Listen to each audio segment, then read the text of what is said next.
All right, this is the 5 hardest cards in the archetypes and the characters deck. The first comment that I have is, in this deck, you really, really, really need to be drawing more than one card at a time.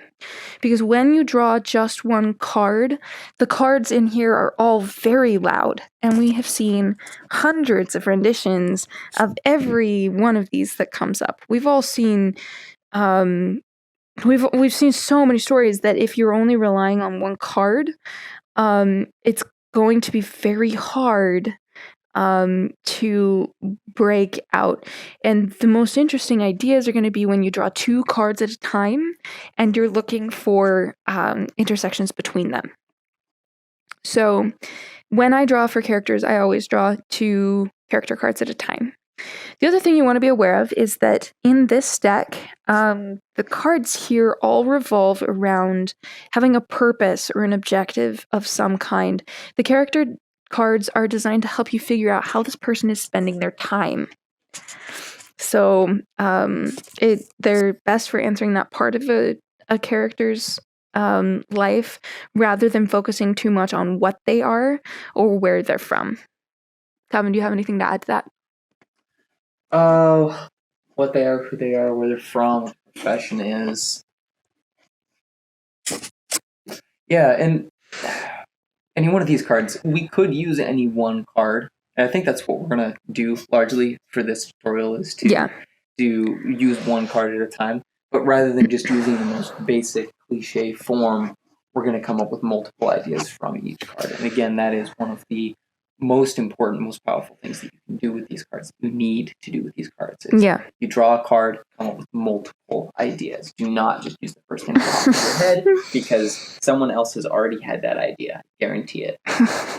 Okay, so let's start with the Prostitute card. This one freaks people out because it's about sex, and it's a very, very loud card. So, we're trying to answer the question, who is the love interest in a story, right? Mm-hmm. Okay, so whether or not you want a prostitute as your love interest is a very personal choice, and is going to be a question of author voice, but I would suspect that probably 80% of the people don't want a prostitute as their love interest in a story.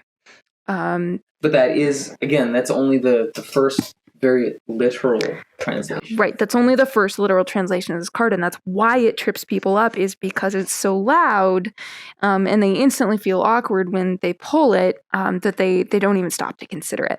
So what's really going on here with the Prostitute card is that this is someone who is selling time, body, safety, passions, or dreams to make a living. And a few people who are aware of their vulnerability find honor in their work. So when I draw the Prostitute card, this card simply means that something is super out of balance in this person's life. This is somebody who's giving more than they should, and is maybe stuck in a weird corner of life. So when I draw the Prostitute card, if I have a love interest and I'm trying to figure out how they're using their time, honestly, I would use this to have them be flipping burgers at McDonald's or something. Yeah, flipping burgers at McDonald's, or kind of the opposite, where they are gold digging. They're sacrificing the notion of actually falling for somebody in favor of security in their life. Interesting. So you could have the love interest is somebody who's maybe not even interested in a real relationship, because they're so focused on their career. Their career is in the way of their relationship. That is something I do encounter in real life. That's something everybody encounters in real life. Yeah. I like that. I don't have time to date. No, I've never seen the Star Wars movies. Okay, cool. So the next one, Coffinmaker. This one is difficult because it deals with another taboo, which is death. And Coffinmaker is a very important card. This idea came because when I was first coming up with these cards, I was reading a book called, it was by a mortician, Thomas Lynch. gosh, I forget, but it was a bunch of short stories about life from the perspective of a mortician in a small town.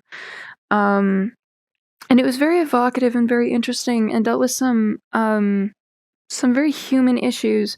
But what really came out of that for me was this archetype that there are many professions in our world where people's livelihood depends on the misfortune of others. You can have the actual mortician or embalmer who takes the dead bodies of others, who makes their living on death, or you can have a liposuction surgeon whose livelihood depends on people making themselves fat. Or you could have, the sewer worker whose livelihood depends on the fact that everybody poops. There's a lot of ways that you can interpret this. Kevin, what are your thoughts? Forensics workers, detectives, lawyers, social workers. Yeah, and people who create misfortune on purpose. A great example of this is when a gang comes to your little establishment and says, "Oh, hey, well, you've got to pay us a fee every week to make sure that nothing bad happens to your store." Because strong which is particular. Well, you also have the that become consider real people though. Like, why would you actually agree to that? If you don't fear them, maybe there are bigger problems around. The fact that there is misfortune in their life, you're choosing the lesser of two evils at that point. And it's a real thing. I'm trying to remember what that's called. It's like some kind of insurance. There's an actual term for it. Oh yeah, but it's a very real thing. Interesting. It's I don't know. It's a phenomenon that I do apply a lot to my writing, where there you have people who are kind or generous, and you've got people who are opportunists, and this is a group of people who are opportunists. Yeah. Okay, so that gives you some good ideas of how to apply the Coffinmaker card when it comes up. Just focus on the misfortune, and figure out who stands to benefit, or who keeps that misfortune in line.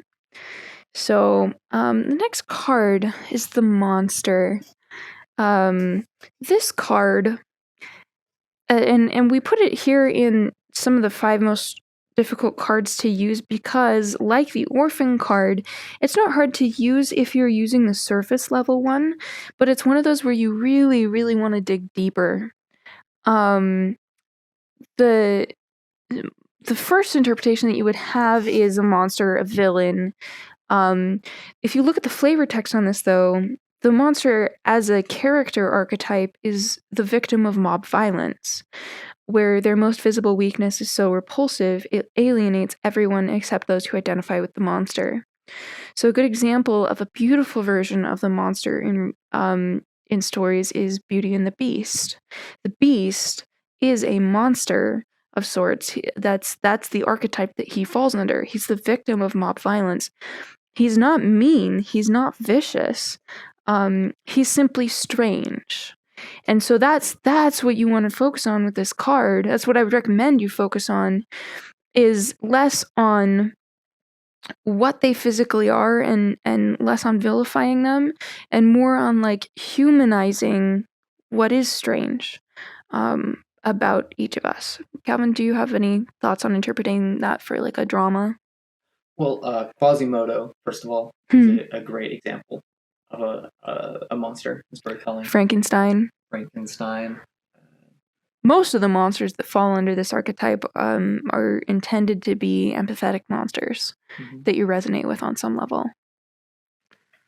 For a drama, a really common thing that people will do is they will take a beautiful character and then give them a really sexy scar and be like, "Ha!